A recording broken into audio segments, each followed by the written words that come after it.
মা তুমি য'তে আছা ঘূৰি আহা তোমাৰ অবিহনে মই থাকিব নোৱাৰিম মা তুমি য'তে আছা ঘূৰি আহা তোমাৰ অবিহনে মই থাকিব নোৱাৰো মোৰ মুখলৈ চাই ঘূৰি আহা তুমি মোৰ মুখলৈ চাই ঘূৰি আহা হুকুকাই কান্দিছে এগৰাকী কন্যাই কান্দি কান্দি মাতৃক ঘৰলৈ ঘূৰি আহিবলৈ আহ্বান কন্যাৰ ক'ত গ'ল মাতৃ মোৰ পঢ়িবলগীয়া আছে মই মেট্ৰিক দিম মোৰ পঢ়িবলগীয়া আছে মই এবাৰ মেট্ৰিক দিম মোৰো ডাঙৰ মানুহ হ'বলৈ মন আছে মোৰো ডাঙৰ মানুহ হ'বলৈ মন আছে মাথো মাক যাতে সোনকালে বিচাৰি উলিয়াই দিয়ে এয়া এগৰাকী কিশোৰীৰ মুখ্যমন্ত্ৰী আৰু প্ৰশাসনলৈ আহ্বান মুখ্যমন্ত্ৰী ডাঙৰীয়াও যাতে এই কাৰ্যত অকণমান সহায় কৰে মোৰ মাক বিচৰাত মুখ্যমন্ত্ৰী ডাঙৰীয়ালৈও মই আহ্বান জনাইছোঁ আৰক্ষী প্ৰশাসনকো আহ্বান জনাইছোঁ যাতে মোৰ মাক সোনকালে বিচাৰি উলিয়াই কোনোদিনে নিজ কন্যাক অকলে এৰি নোযোৱা মাতৃগৰাকী কলৈ গ'ল য'তে যায় লৈ গৈছিল কন্যাক কিন্তু ক'ত গ'ল এইবাৰ অকলে মাতৃ শিৱসাগৰৰ নামটিৰ পৰা নিৰুদ্দেশ এগৰাকী বিবাহিতা মহিলা হিয়া ঢাকুৰি কান্দিছে স্বামী আৰু কন্যাই আৱেগিক হৈ কন্যাই এগৰাকী মাতৃলৈ জনাইছে কাটৰ আহ্বান এই ঘটনা শিৱসাগৰ জিলাৰ নামটি গোসাইগাঁৱৰ নামটি চাৰিআলি গোসাইগাঁৱৰ পৰা নিৰুদ্দেশ হোৱা এগৰাকী মহিলাক বিচাৰি এনেদৰে 10ম শ্ৰেণীত অধ্যয়নৰত নিজ কন্যাই হিয়া ঢাকুৰি কান্দিছে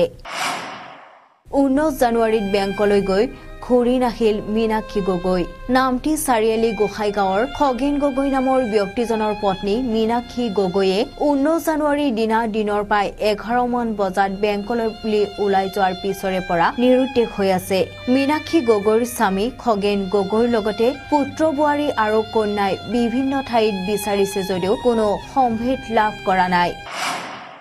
নিৰুদ্দেশ হোৱাৰে পৰা বন্ধ মহিলাগৰাকীৰ মোবাইলো পৰিয়ালে ঘটনা সন্দৰ্ভত নামটি আৰক্ষী থানাত দাখিল কৰিছে এজাহাৰ এয়া পৰকীয়া প্ৰেমৰ পৰিণতি নে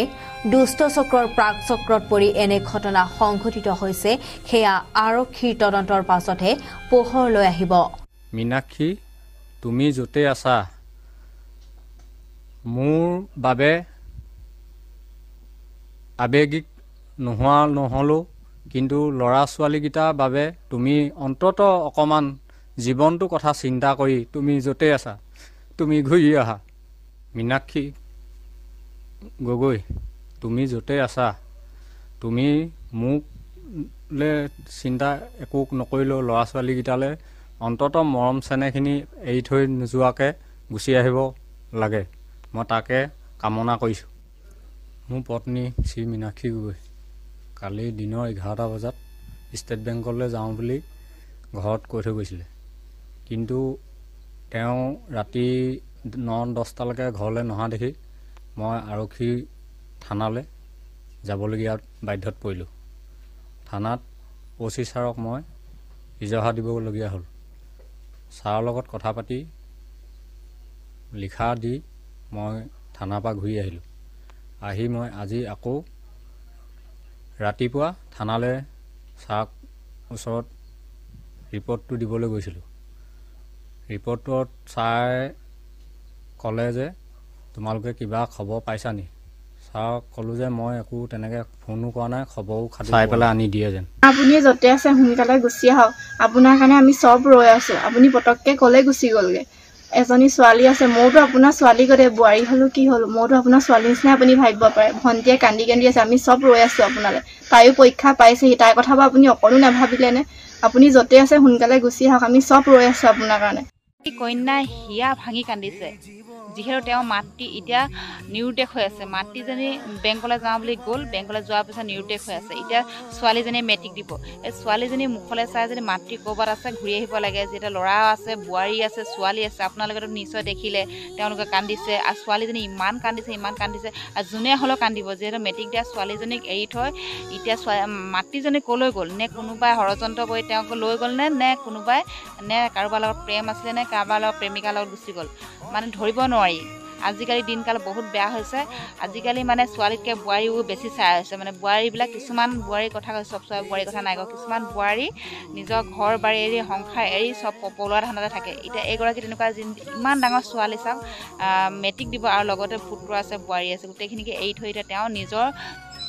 যদি মানে বেলেগলৈ পলাই গৈছে তেতিয়াহ'লে বহুত ডাঙৰ কথা, যিহেতু পুত্ৰ বোৱাৰী থকা পাছতো লগতে নিজৰ ছোৱালী মেট্ৰিক দিয়ে, সেই ইমান ধুনীয়া মৰম লগা ছোৱালীজনী এৰি থয় আৰু লগতে পুত্ৰ বোৱাৰীক এৰি থয় কেনেকৈ বেলেগৰ লগত যাব পাৰে, আচৰিত, ভাবিলে কিবা লাগে সঁচাকৈ। আমি ছোৱালীবিলাকে নোৱাৰোঁ, আমিয়ে এতিয়া ছোৱালী মানুহ আমিয়ে এনেকৈ আছোঁ। কিছুমান বোৱাৰী যে সঁচাকৈ কি যে মানে ইয়াত কি সোমাই আছে নাজানো আৰু, মুঠতে কেনেকৈ নিজৰ সুখটো বিচাৰি থাকে, কেনেকৈ নিজে সুখত থাকিব পাৰোঁ, কেনেকৈ নিজৰ বেলেগ মতাৰ লগত ভালকৈ থাকিব পাৰে, সেইটো ধান্দাত থাকে। কিন্তু নিজৰ ল'ৰা ছোৱালীৰ ধান্দা, কেনেকৈ ল'ৰা ছোৱালী ডাঙৰ দীঘল কৰিম, কেনেকৈ ল'ৰা ছোৱালী ডাঙৰ মানুহ কৰিম, কেনেকৈ পঢ়াম শুনাম, সেইবোৰ চিন্তা আজিকালি মানে দিনত এৰিলে সকলো কিছুমান অকল নিজৰ ধান্দা, নিজৰ স্বাৰ্থৰ কাৰণে নিজৰ মানুহজনক ইউজ কৰি থাকে, নিজৰ হাজবেণ্ডৰ লগত থাকে, যেতিয়া নিজৰ স্বাৰ্থটো পূৰণ হৈ যায় তেতিয়া বেলেগলৈ গুচি যায়। বহুত ডাঙৰ কথা মানে, এইবিলাক ভাবিলে বোলে লাজেই লাগে, মানে ক'বলৈ লাজ লাগে, বহুতেই বেয়া লাগিলে, মানে দুখ লাগে এইবিলাক ঘটনা, ক'বলৈও লাজ লাগে। যিহেতু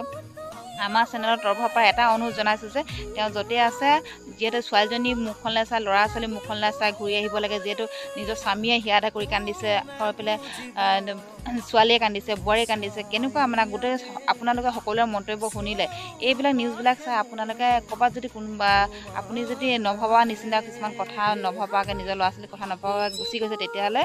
এই নিউজবিলাক চাই আপোনালোকে গুচি আহক, গম পাইছে নাই? পিছলৈ নহ'লে কষ্ট পাব, কাৰণ পিছত সেই যালৈ গৈছে সিটো কেতিয়াও সুখত নাৰাখে। কাৰণ এদিন হ'লে এদিন কথা শুনাবা, আজি তোমাক কথা নুশুনালে এদিন হ'লে শুনাব যে তই নিজৰ হাজবেণ্ডক এৰি থৈ মোৰ ওচৰলৈ আহিছে বুলি। সেইবাবে কথা শুনাব, তাতকৈ আগতীয়াকৈ এদিন দুদিন এসপ্তাহ হওঁতে আপুনি গুচি আহি নিজৰ পুৰণা হাজবেণ্ডৰ লগত থকাটোৱে বিচাৰোঁ, আৰু নিজৰ ল'ৰা ছোৱালী মুখখন চাই থাকক। গতিকে এই লোকৰ লগত পৰকীয়া প্ৰেম হৈ যোৱাটো ভাল নালাগে। এইবিলাক মানে মোৰ সহ্য নহয়, এইবিলাক ভিডিঅ'টো বনালে এইবিলাক মানে কিবা লাগে। ছোৱালী মানুহে আমাৰবোৰ মনতে সেইবোৰ নোসোমায়, কেনেকৈ বোৱাৰী মানে মনত সোমাই জানো আছে, মানে ভাবিলে কিবা লাগে। গতিকে কি এইবোৰৰ ওপৰত ভিডিঅ' বনাম, লাজো লাগে ক'ব লাগে। গতিকে এই নিউজটো চাই কোনোবা য'তে আছে তাই এই মাতৃগৰাকী উভতি অহা, আৰু এই ছোৱালীজনী মুখলৈ চাই আৰু ল'ৰা ছোৱালী মুখলৈ চাই উভতি আহক।